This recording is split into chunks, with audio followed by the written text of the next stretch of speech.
And welcome back to another episode of Modsauce 2 with DragonFu. So, guys, we've been playing around with some blood magic. Decided I want to take a break from that. I don't want to... The rest of blood magic, it's a little complicated. A lot of crafting. So I decided I wanted to finish out Britannia before we get done.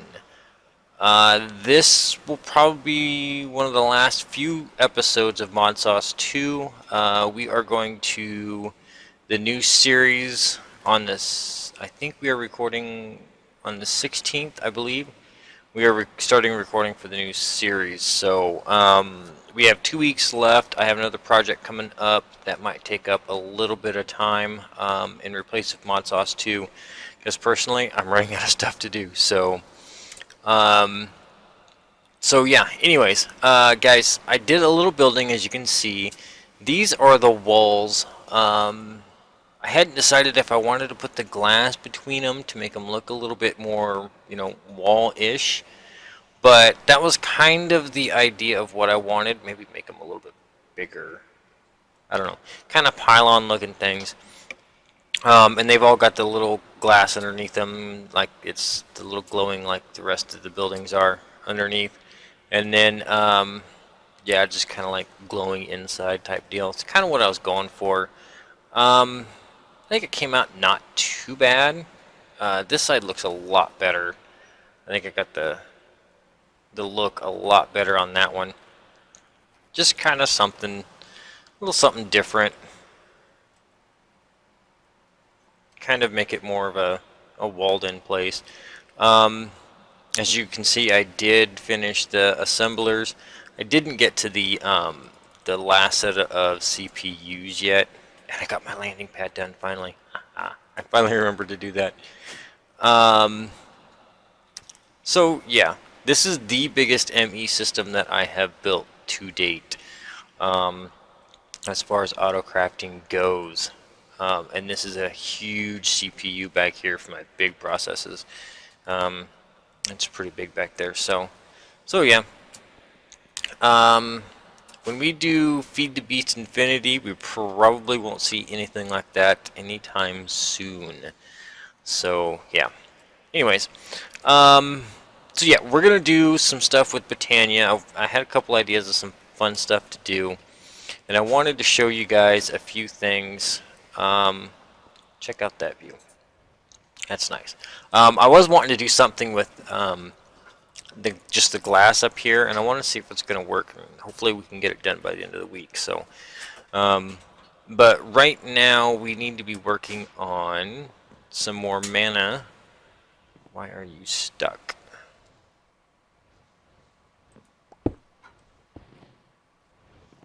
You're being a butthead. Anyway. Yeah, so we are working on some mana production. Now, the cheesy, cheap way of doing this, and I've got 6 ritual stones, so let's see, how can we lay this out? Let's go 1 here. And then I think 1 over here, yeah. Let's make this even. So in there on that line. Get that. And then I think we can do the same thing over here.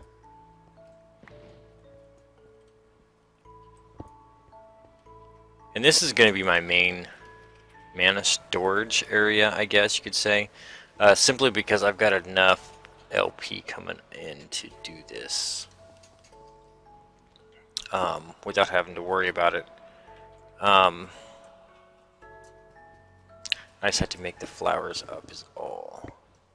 Now they did slow it down to where you can't, it's not like really fast, but it's still to the point to where we're not going to have a problem with this at all. So how's this set again?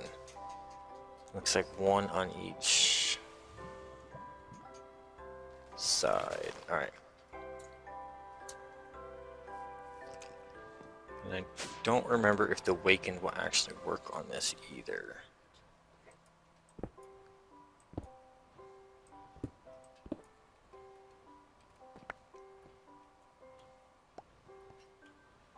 Alright, so let's see. We need Serenade of the Nether.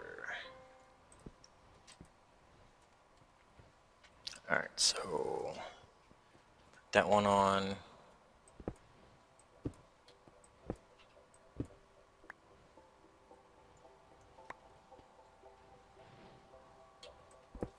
So yeah, we're doing Serenade of the Nether, and as you can assume, we're going to use the lava to make a bunch of mana.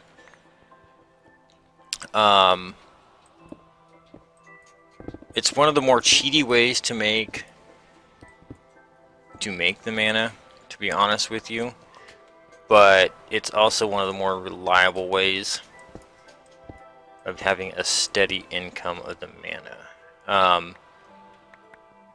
Like I said, they did nerf the... Oh, I gotta remember which ones it is now. To where you don't get as much. They're not constantly ticking, not constantly producing mana. So let's go, before we activate those, let's go make the flowers. Where's my botany book?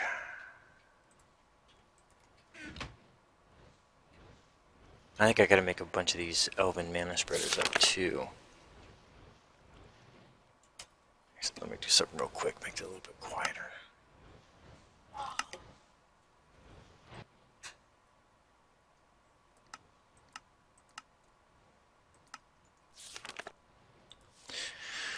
Alright, so we are after the...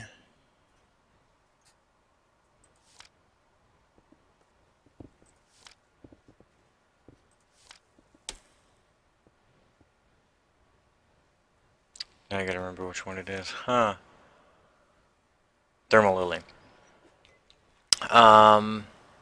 So I'm wondering if these are gonna disappear like the hydrangeas do, because I believe the hydrangeas disappear now. So yeah, we need some runes. I need a lot of runes. Do I have anything in here? I haven't even connected that to the enemy system yet.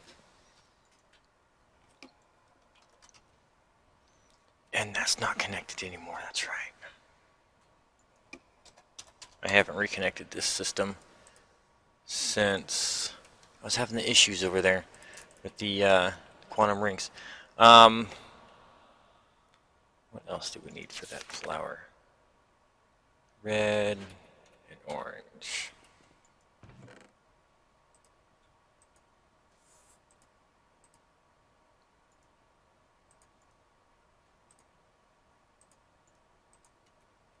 Alright, I'm going to make up a bunch of these flowers real quick, guys. I'll get stuff together for these mana spreaders, and I'll get some other stuff gathered up really quick. And we'll get a mana battery started up. Something that's going to last a little bit longer than what this is. This is kind of general purpose stuff. So, guys, I'll be right back. Alright, we are back. So, I've been tweaking around with this, and I've finally got it finished.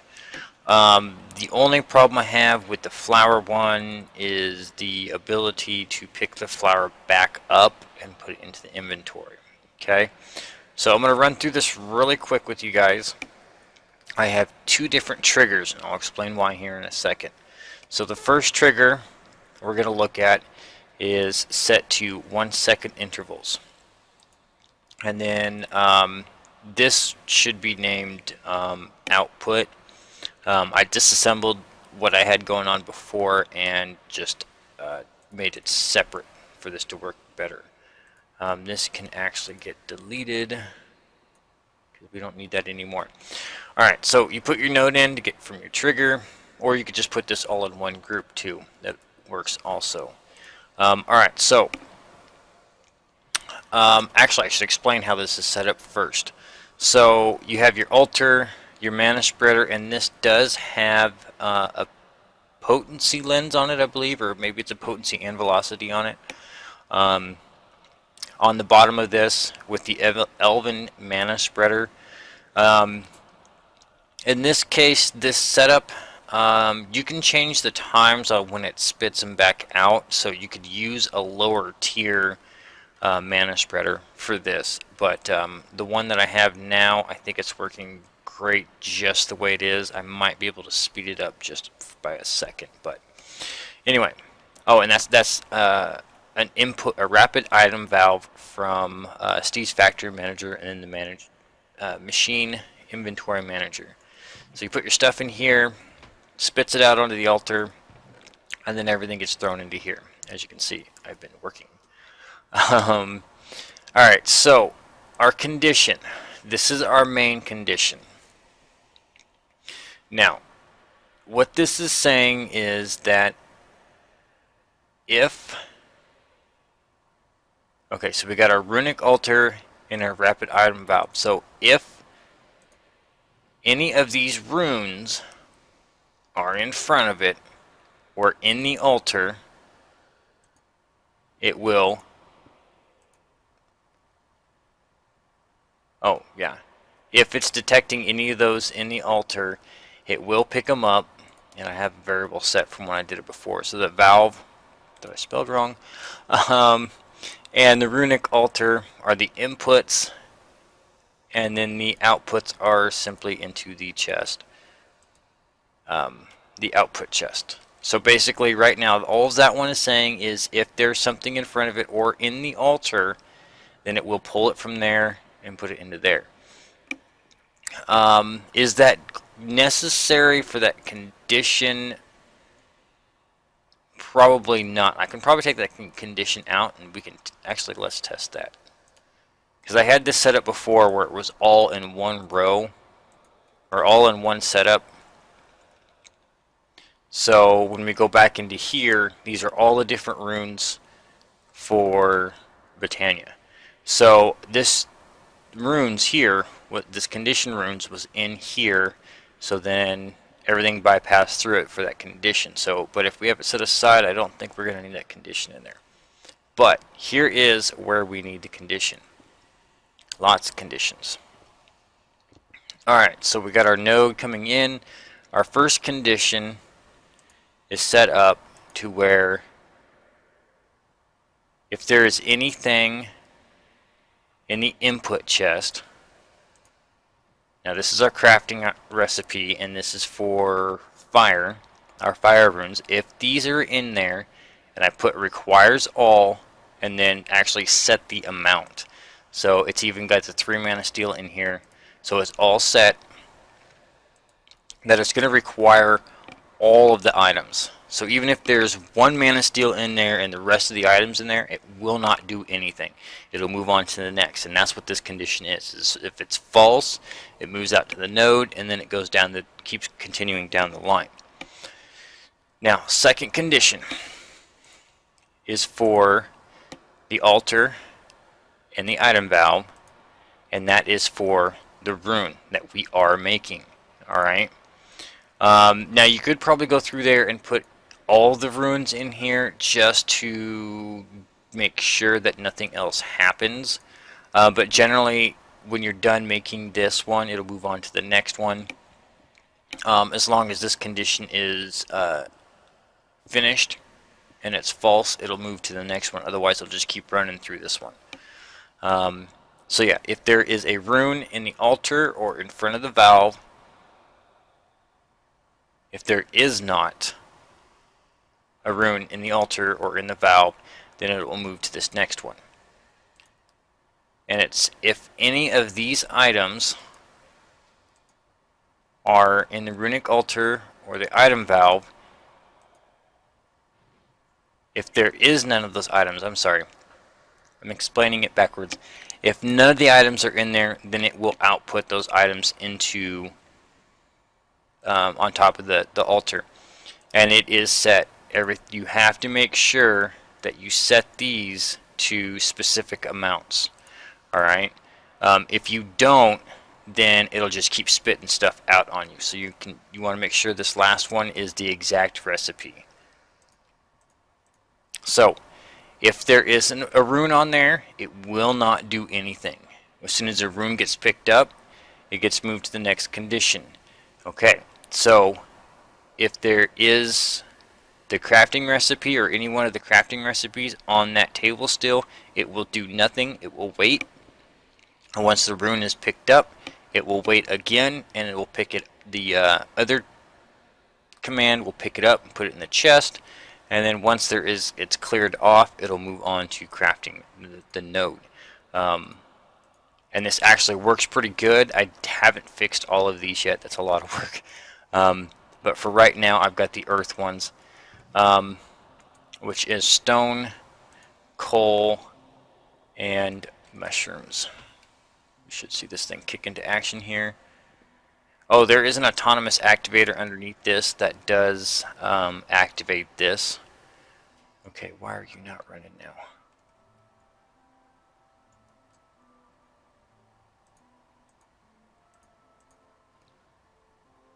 Oh, I didn't activate the condition. What is this? No direction.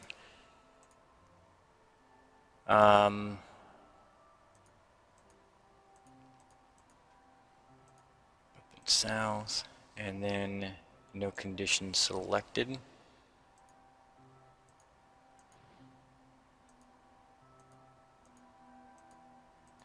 Oh, last condition, what did I say that was? Recipe for the item. So, and this is if any. Okay, so let's do this the fast way. Just go 1, 1, 1, 1, and 1. Should be everything. Alright, so items .inv.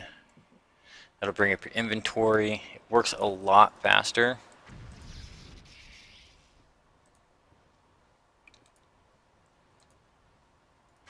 As you can see, it's already working, and I haven't even finished putting in this recipe yet.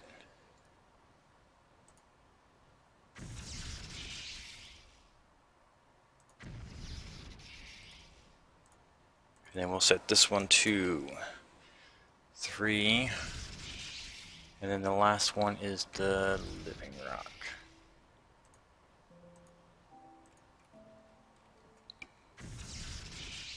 Yep, see, it was spitting them out before I finished. So throw this stuff back in there.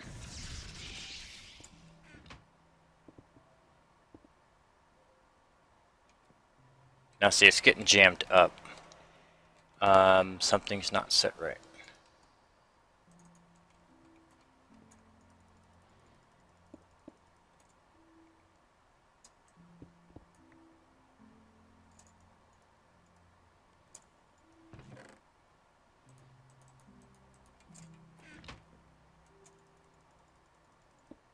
See, I had this all worked out, and then you guys showed up, and it all broke. You guys broke it. That's what I'm saying. That's my story, and I'm sticking to it. I don't care what you say. I probably forgot to put a P and a Q in the wrong spot. Didn't cross my I's, dot my T's. Alright, so let's go over this again. Condition inventory is input. Items requires all. Recipe is set. All items are set. Okay. Condition 2, inventory is valves, up and south. Oh, by the way, I'm doing up and south. Okay, and then the rune of earth. Alright, the reason why I'm doing up and south on these is up for the altar. The top part of the altar is where I'm working with. And then south is the way the item valve is facing. So you always want to make sure you're interacting with the with the valve that you use the front of it, the direction it's facing. Alright, so condition, inventory again, up and south again, items. Third one is if any. C. And there again is if any. Double checking that this is all set. Requires, okay.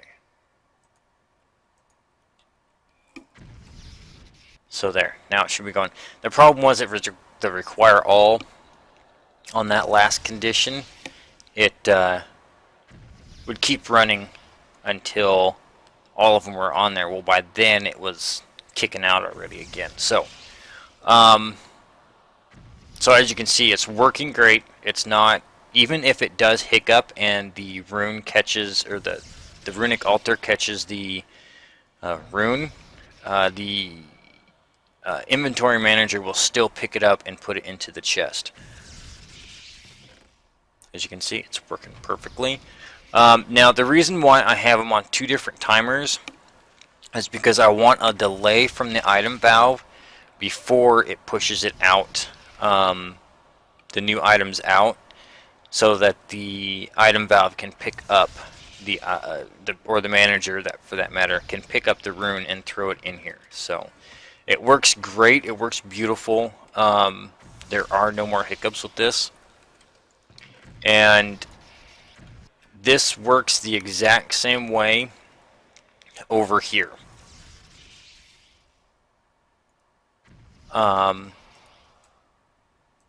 As you can see, it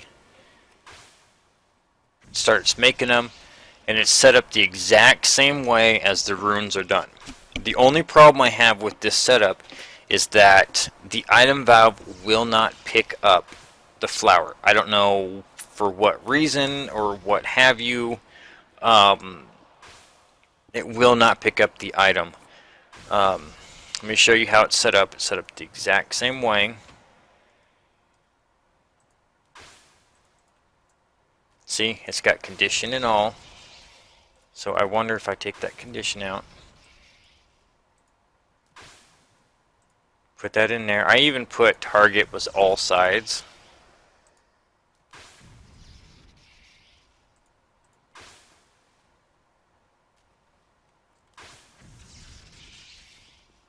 And let's see if it's actually picking it up.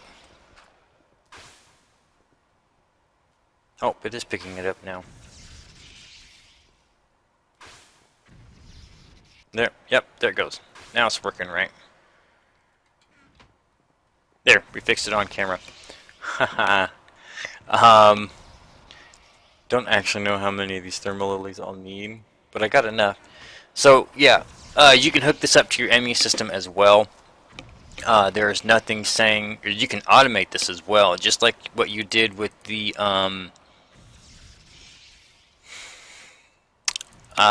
blood magic. You can have this set up to a storage system for everything, and then say you wanted to always keep a stack of each rune on hand. You could potentially set it up the same way. I might work on that on next the next series, although Steve's Factory Manager is extremely expensive.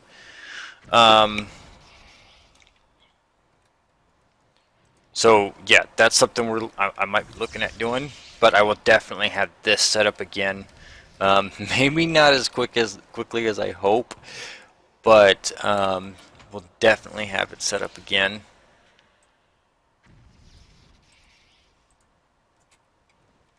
We're gonna need some of these. Oh, I didn't make any elven spreaders. And I didn't make any floating flowers either. Let's see, how do I want to do this? So I want to put the flowers on here. Alright, yeah, since I forgot to make the floating flower parts and some more spreaders and a couple other things actually, I'll be right back. Alright, we are back. So let's start setting this up. So first, I'm going to go through here and stick some of these on.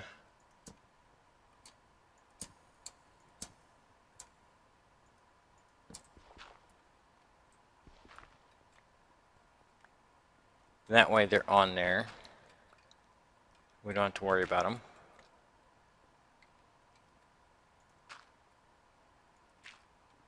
Try to get them on there on top of the lava. Alright. So now let's put our flowers down. So we should be generating decent amount of mana off of this. We don't have to do anything. We don't have to feed it. We don't have to, well, we'll have to check on it. It's one of the reasons why I put a stone floor down instead of leaving it a wooden floor. Because if these happen to despawn, like the hydrangeas do, then there's going to be a lot of lava in here, and I don't want that to be an issue. So I don't want it burning through and then burning everything below it. Okay, let's take our activation crystal. We'll hit that one, that one, that one. Hit all of these. Now we can add more in here also. So as you can see, it is starting up. So we're gonna go back down. Now I want to feed this. This is the main priority, is feeding this system. So that's going to be where this is all going to end up. So let's grab our wand.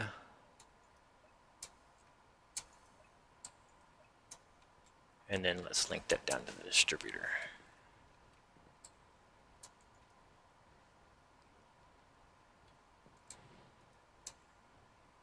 Okay, now she's going down.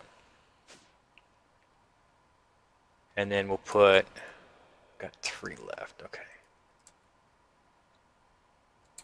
A pool on top of there. Now I do want to make this to where it's kind of a backup system.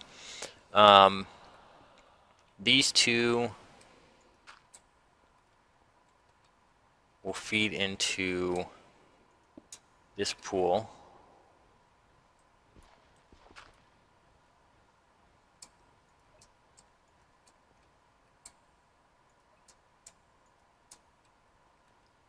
And then likewise,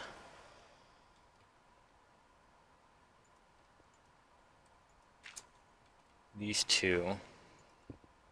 Now this is just going to be a small, very small mana battery.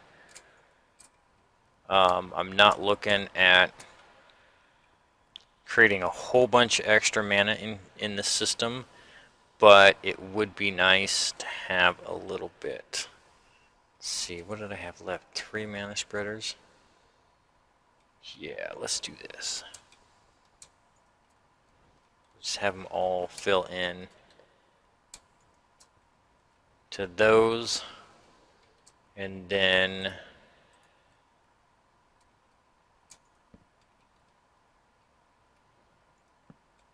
these will feed into that one.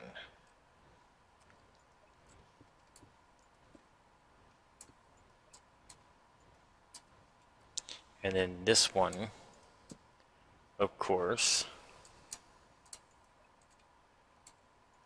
will feed into that one. So we actually have 3 mana pools up here. Now if we add more in here later on, it won't be that big a deal. We got plenty of room to add more in here. Add another one in here and there, and then one there. But then also add in a couple more on the other sides. Now, like I said, this is a small backup system for feeding into this. This will fill up slowly, because I believe this is going to fill out, because downstairs is getting low. But the idea is to try to keep this as full as possible, especially this one. This is the one that feeds my personal mana. And as you can see, I've used a lot of mana today already. So, so yeah. So that's that. The reason why I'm not linking them is because I do want that extra little battery backup, I guess, up here to where this is always running, so it's not going to be that big a deal. Now these do cool off. As you can see, there's little... Let me see if I turn my particles up. Yeah, you can kind of see them a little bit better.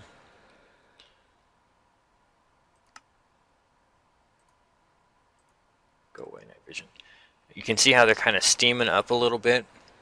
Now, as soon as they cool off, they will start producing mana again. That's how they kind of stopped this from happening, of just constantly getting mana from here, is they put a delay on these. Is they'll generate so much, and then they have to cool off, and then start running again. But if you have enough of them going at the same time, it's not that big a deal. But it does take a lot of time to do so. I forget what the cooldown rate is on these, but it's not that bad. One thing that's kind of fun I want to try out. I think we'll have to wait till next time because I need to get up there. I want to do a paint slinger lens up here and change this color, and it should randomly change the color. What do we need? Something just kind of fun to see.